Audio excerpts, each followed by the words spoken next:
Hi guys, मैं आपका दोस्त गौरव कपूर आज आपके लिए लेके आया हूँ मैक्रोज इन सी। तो मैक्रोज क्या होते हैं, चलिए देखते हैं हम इसमें क्या क्या देखेंगे। तो हम इसमें सिर्फ मैक्रो एंड मैक्रो एक्सप्रेशंस देखेंगे।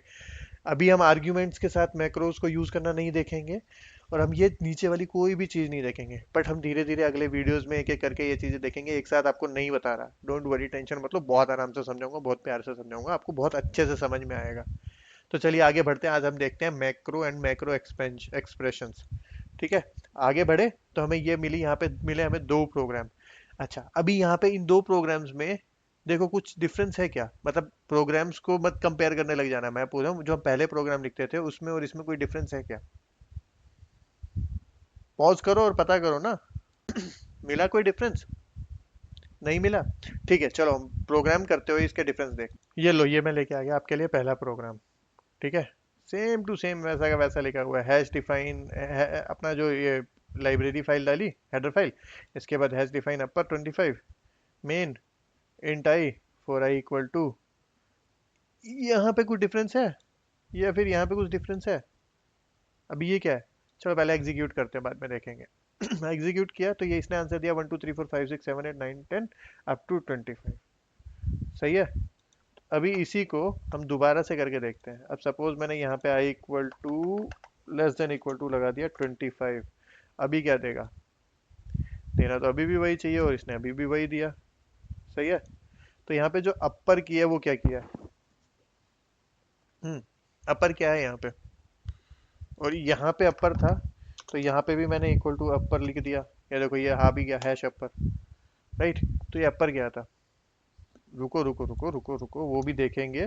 पहले मैं इसको करता हूँ कमेंट आउट आपके लिए। ये दूसरे वाला प्रोग्राम जो यहाँ पे है ना, ये दूसरे वाला प्रोग्राम, ये भी आपको चला के दिखाता हूँ। सही है। चलो, चलो ये आ गया आपका दूसरे वाला program. Main float R 6, float R की वैल्यू दे दी, फ्लोट एरिया की वैल्यू लेनी है हमें। एरिया इक्वल टू 3.14, यानी कि पाई की वैल्यू, और R into R, area of circle. ठीक है, रन करके देखते हैं कि क्या मिलता है। रन किया तो हमें मिला area of circle 122 point something.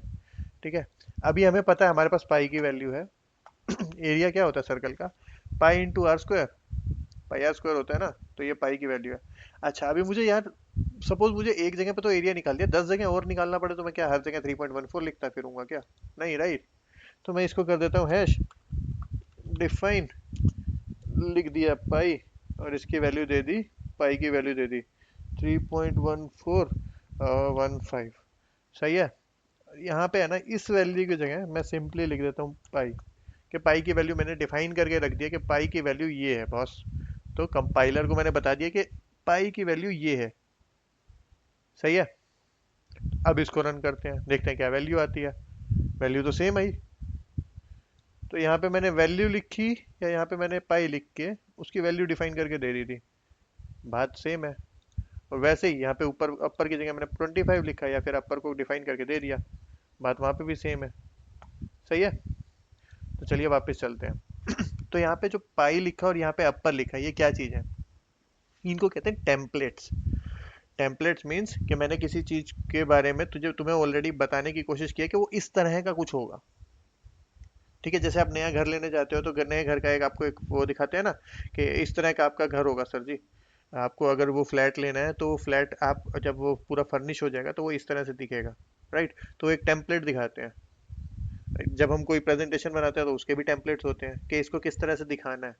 आप अंदर जो भी डालो, पर इसको किस तरह से दिखाना है वो ऐसे दिखेगा। तो वो कहलाता है टेम्पलेट्स। तो यहाँ पे हमने हैश डिफाइन अपर और डिफाइन दे दिया, हैश डिफाइन अपर दिया और हैश डिफाइन पाई दिया, ये हो गया माइक्रो टेम्पलेट्स। अभी जो ये वैल्यूज है 25 और 3.1415, ये क्या चूज हुआ? ये कहलाएगा माइक्रो मैक्रो के एक्सपेंशंस। मतलब जहाँ पे भी वो टेम्पलेट होगा उसको चेंज करके वो वैल्यू रख देगा। तो ये चाहिए किस लिए होता है? ठीक है। अच्छा, सबसे पहले हमें मैक्रो चाहिए किस लिए होता है। देखो, मैक्रो जब भी हम यूज करते हैं ना, तो सोर्स कोड जब हमारा पूरा का पूरा सोर्स कोड होने से पहले जितने भी हैश डिफाइन डायरेक्टिव, अच्छा हैश डिफाइन को हम डायरेक्टिव कहते हैं, ठीक है, ये याद रखना। जितने भी हमारे डायरेक्टिव्स होते हैं, हमारे कंपाइलर को हम लोग डायरेक्टिव्स देके ये बताते हैं कि बॉस हमारे पास ये मैक्रो टेम्पलेट है, तुझे इसको रिप्लेस करना है मैक्रो एक्सपेंशन के। यहाँ पे देखो, ये मैक्रो हमने इसको बताया, ये हैश डिफाइन बताया, ये लिख के हमने इसको बताया कि अपर एक मैक्रो टेम्पलेट है, ये मैक्रो एक्सपेंशन है, जहां पे भी तुझे प्रोग्राम में ये मिला इसको रिप्लेस करते हैं 25 से, या फिर जहां पे भी तुझे प्रोग्राम में मिले पाई उसको रिप्लेस करना 3.1415 से। डन, हमारा सर दर्द खत्म, अब हमें कुछ नहीं करना। सही है। तो ये तो वैसे भी कर सकते हैं।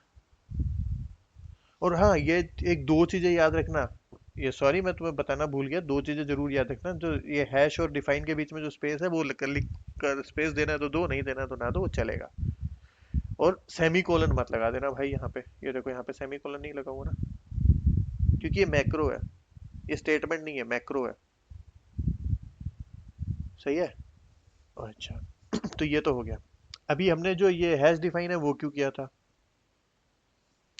हैश डिफाइन हमने सिंपल इसलिए लिखा था ताकि वो थोड़ा आसानी से रीड हो जाए, हमें पता लग जाए कि वो मैक्रो है, और मैक्रो एक्सपेंशंस भी या एक्सप्रेशंस भी उसके सामने है।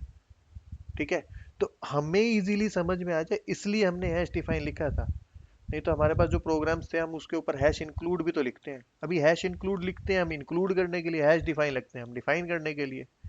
यहाँ पे मैंने इसको इसकी मैक्रो की टेम्पलेट की डेफिनेशन दी हुई है, यहाँ पे मैंने stdio.h को इंक्लूड कर रखा है। राइट, तो ये चीज़ तो थी। अच्छा, अभी हम उसको और किस किस तरीके से यूज कर सकते हैं। सही है।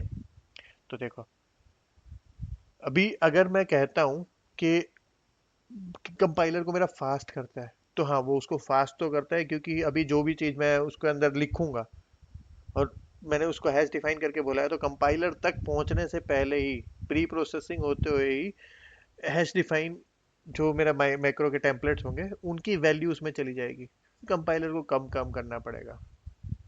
सही है। हैश डिफाइन इसलिए भी यूज किया कि वो हमें समझ में भी आ जाएगा और मैक्रो भी हो जाएगा। ठीक है, इस वजह से मैक्रो हमारे पॉपुलर भी हैं और हम इनको यूज भी अच्छे से करते हैं।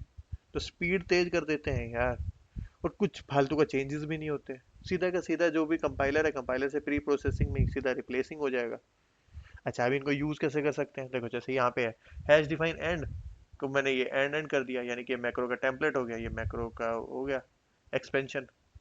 यहाँ पे हैश डिफाइन और, ये टेम्पलेट हो गया, ये एक्सपेंशन हो गया। मतलब एंड या फिर और कहीं पर लिखा होगा तो वो अपने आप इसको एंड या और कर देगा, अर्थमेटिक।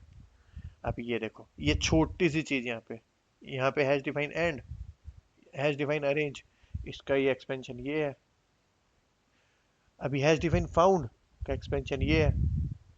सही है। चलो करके देखते हैं इनको।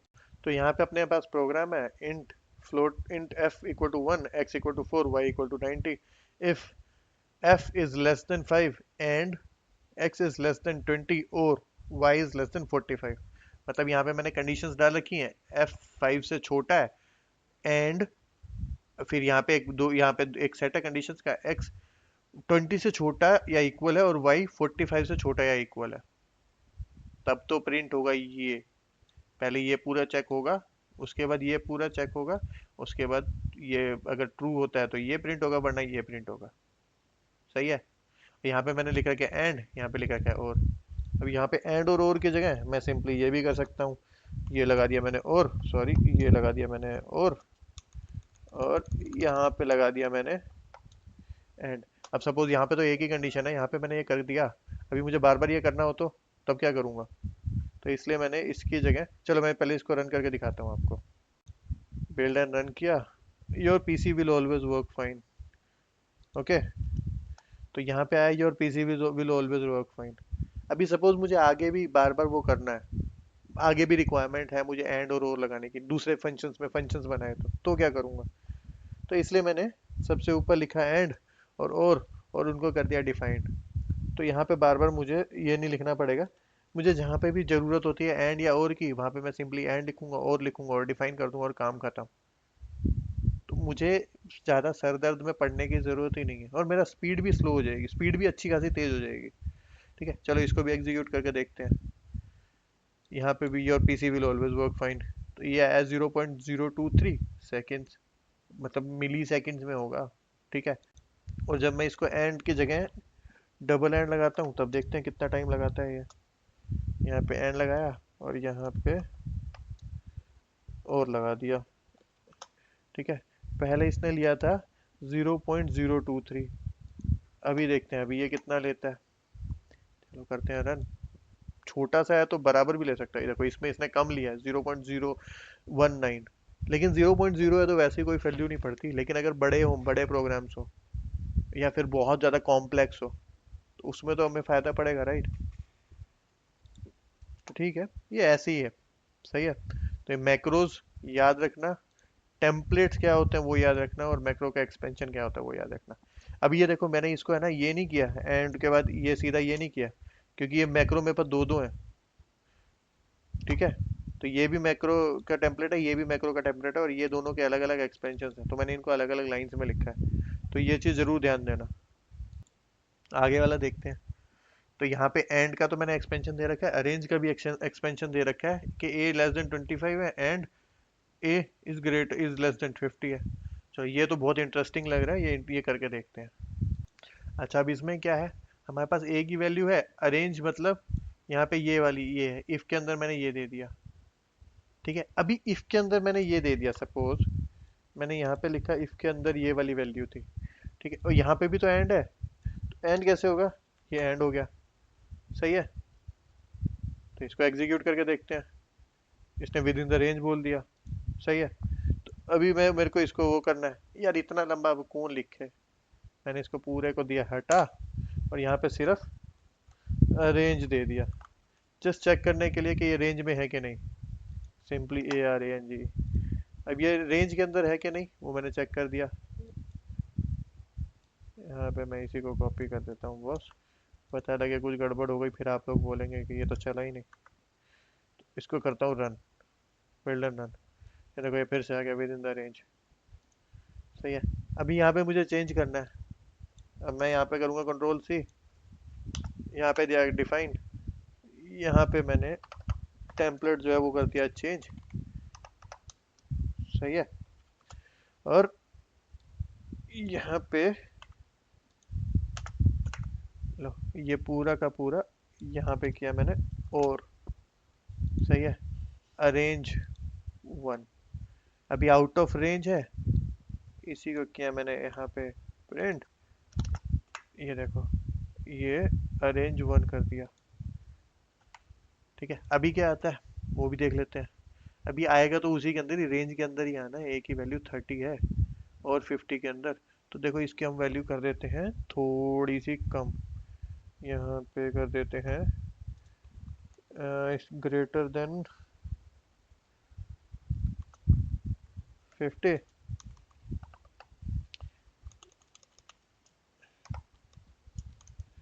और ए इज लेस देन 100, सही है। अभी अपने पास दो वैल्यूज आ गई, इसको करके देखते हैं। देखो विद इन द रेंज, और यहाँ पे भी यहाँ पे मैंने अरेंज किया ए इज ग्रेटर देन 50 और A is less than, greater than 50 या फिर लेस देन, ये है। यहाँ पे एंड नहीं लिखा, तो यहाँ पे भी हम एंड कर देते हैं थोड़ी देर के लिए। तो अब करते हैं इसको रन, ये देखो एक तो आ गया रेंज में और एक आ गया आउट ऑफ रेंज। अब ये आपको दिखा नहीं होगा तो मैं इसको कर देता हूँ \n लगा देता हूँ, सही है। बिल्ड करता हूँ, एक तो आ गया रेंज में, एक आ गया आउट ऑफ रेंज, सही है। अभी मुझे सपोज यहाँ पे मुझे कुछ करना है, ठीक है। तो मैंने ये किया एंड अरेंज 1, तो ज़्यादा दिमाग खराब करने की ज़रूरत ही नहीं है, सिंपल सा पंगा लेना है। मैंने ऊपर पूरा का पूरा वो सेट दे दिया है, वहाँ पे नीचे क्या करना है ऊपर क्या करना है वो हमें पता लगता रहेगा, सही है। अब देखो यहाँ पे मैंने दो दे दिया, रेंज और रेंज 1 दे दिया, एंड भी दे दिया और भी दे दिया, और यहाँ पे एंड की जगह यहाँ पे मैं कर देता हूँ एंड, ठीक है। अभी यहाँ पे मेरे पास दो मैक्रो टेम्पलेट दे दिए, मतलब ये पूरा का पूरा प्लस ये पूरा का पूरा। इसको मैं किस तरह से लिख सकता हूँ, इसको मैं ऐसे भी लिख सकता हूँ, देखो यहाँ पे ये लिखा इफ स्टेटमेंट, और इसको मैंने डाला कंट्रोल V कर दिया ये, अभी किया एंड, और इसके आगे मैंने लिख दिया ये, सही है। कितनी लंबी स्टेटमेंट को मैंने कितना छोटा कर दिया, समझ में आया। अभी इसको करता हूँ मैं बिल्ड एंड रन, देखते हैं अभी क्या वैल्यू आती है। अभी यहाँ पे क्या दिक्कत आ गई, मैंने मेन दोबारा से कर दिया नीचे, इफ को मैंने नीचे ले आया। सही है, तो इसको मैं जरा कर देता हूँ ठीक। अच्छा, मैंने मेन कॉपी करके यहाँ पे डाल दिया क्या। हम्म, इसको करते हैं रन। देखो आउट ऑफ रेंज आया, क्योंकि मैंने यहाँ पे दो वैल्यूज चेक की, मतलब ए से छोटा या बड़ा एंड बीच में डाला और यहाँ पे डाला। और अगर मैं यहीं पर ही इसको मैं कर देता था और, यानी कि यहाँ पे मैं लिखता और यहाँ पे लिखता मैं, क्योंकि अपने पास मैक्रो भी है और अपने पास मैक्रो की डेफिनेशन भी है, तो अभी ये किस में आएगा, अभी आएगा विद इन द रेंज। कि यहाँ पे क्या हुआ, इसने ये चेक किया इसके या इसके बीच में और लगा हुआ है। सही है, समझ आया। तो आज के वीडियो में सिर्फ इतना ही। आगे वाला कोड ट्राई करना, ठीक है, एक दो चीज़ें तो खुद भी करो। यहाँ पे देखो मैं समझा देता हूँ, मेन लिखा, मेन के अंदर मैंने कैरेक्टर सिग्नेचर डाल दिया, सिग्नेचर को डाला मैंने, अगर वाई देता हूँ, वाई है तो फाउंड, यानी कि ये प्रिंट हो जाएगा, वरना प्रिंट होगा सेफ एज येट। तो मैंने प्रिंट स्टेटमेंट को ही मैंने इसके अंदर दे दिया, मैक्रो के अंदर, ये मैक्रो का टेम्पलेट और ये मैक्रो के टेम्पलेट का एक्सपेंशन। Got it. चलो, आज के वीडियो में सिर्फ इतना ही।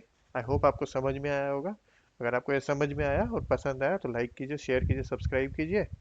और कोई इश्यू है या फिर कुछ पूछना है तो नीचे कमेंट्स में दे सकते हो या मुझे मेल भेज सकते हो। पर यार लाइक शेयर और सब्सक्राइब तो करो। चलो ठीक है, मिलते हैं नेक्स्ट वीडियो में, तब तक के लिए bye bye, take care, have a nice day.